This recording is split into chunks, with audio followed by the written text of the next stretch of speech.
who was also campaigning in Nevada yesterday, dismissed Rubio's ability to win. What? He was asked, what state can you win? You weren't able to win in Iowa. You weren't able to win in New Hampshire. You weren't able to win in South Carolina. When can you win a state? And the answer he gave is, he said, well, I think we could win Florida on March 15th.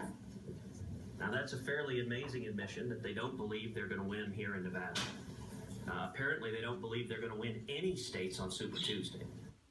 So says the man, Mark Halperin, who would not even guarantee a win in his home state of Texas yesterday. And yet, we keep talking about, and since everybody's our friend, we don't want to embarrass them on the columns, but we keep talking about columns from the GOP establishment that remain in denial about this. When you have these two candidates that won't even guarantee that they can win anywhere. One of the funniest talking points, I think, is these other candidates who say, well, 70% of the Republican electorate is rejecting Donald Trump. Well, 80% of the Republican electorate is rejecting Marco Rubio and Ted Cruz and John Kasich.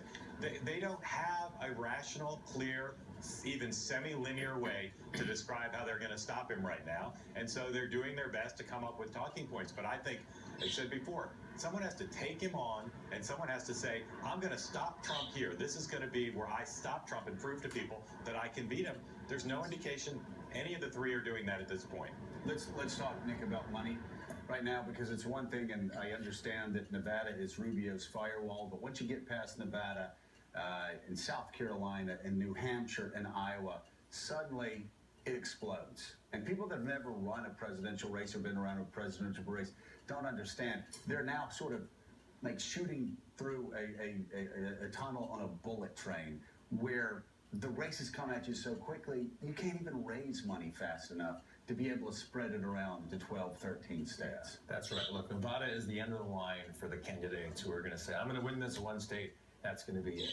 And what's true about both Kasich and Rubio is that according to their last filings, they were both running out of money. Kasich really so, $1 million maybe at most, and Rubio better, $4 million. But their super PACs are also dry, so there's no artillery coming in. And after that Nevada caucus, to compete in 12 states at once, you need a lot of money if you're going to do it the right way. It's very hard to see how Rubio or Kasich can do that with the cash we saw them having. But the cash, the numbers you have were as of January, That's right. And so the question will be whether coming in second in South Carolina allows Rubio to raise much more money. Well, and I was just going to ask Mark Halperin that, Mark, the Rubio people were telling reporters off the record that they had to do well in South Carolina because they just had enough money to make it through South Carolina.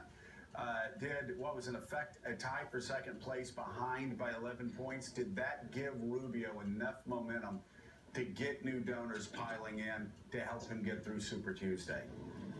Well, I don't think they're going to get Jeb Bush's donors as fast as they're hoping. I think a lot of them will stay and wait for a signal for Jeb Bush about what he plans to do. But I don't think there's any doubt that the super PAC will be replenished, and the Rubio operation has done a lot of its advertising through the super PACs. I will dissent, though, from saying that money is all that important, simply because Trump isn't spending very much either. Cruz has some. But presidential politics is about earned media much more than paid. No one seems to be running ads that are breaking through and being decisive. If I can respectfully disagree, tell me why I'm wrong here. I think Donald Trump has the advantage where you have 13 states on the same day because he's been a celebrity for 35 years. People know him in Tennessee. People know him in Alaska. People know him in Minnesota in a way they don't begin to know Marco Rubio or Ted Cruz or John Kasich. He was on a primetime show, reality TV show for 11 years. Joe, you're absolutely right, but it would take hundreds of millions of dollars, which none of these candidates ever thought they'd have, to make up for that. You're not going to do it by running a couple $1 million of advertising in 11 states on running up to Super Tuesday. I think you're only going to do it by going on with Jimmy Kimmel, doing a satellite tour with local TV stations and Super Tuesday states. You've got to have a message that competes with Trump's. You've got to take on Trump's message, and you have to do it in the news media. But haven't we seen it's just not going to close the gap. Haven't we seen as we get past these early states, whether you're in Massachusetts or you're talking about Georgia or Oklahoma, states where nobody's really been, Trump seems to have a bigger advantage than in those states where they were all campaigning together. Well, but I don't think that's because of the paid media. I think that's because of the grassroots campaigning, where a lot of them got to meet people face to face and become well known. Oh, no, but no, again, I know. But I don't- my point is, now that we're past the states that are closely held, and you're just holding big rallies, and the story every day is, I mean, Trump's story is going to be his massive rally every day. I don't know what Rubio's will be or Cruz's will be. I'm just saying, it seems like all the advantages shift to Trump. Because They suddenly do. it's They do. it's a mile wide and an inch deep.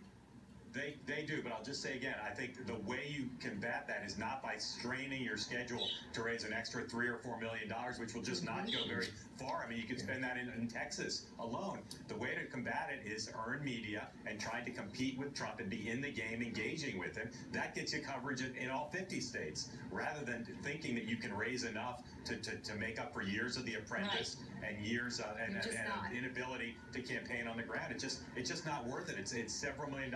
It'll go in a heartbeat spread out over those states. So when you're talking about raising money, you also, look at the message and how you do that. Here's a fundraising message from a pro-Marco Rubio super PAC, and it made the following comparison. Rubio is the youthful boy wizard, Harry Potter, and Donald Trump is Voldemort. In a letter sent to donors yesterday, the Conservative Solutions PAC challenged the notion that Trump is unstoppable. Their reasoning, Trump has a claim to 1/3 of the Republican vote, but that share will not grow as the GOP field shrinks. And once the field does shrink, the remaining voters coalesce around Rubio, who will then beat Trump.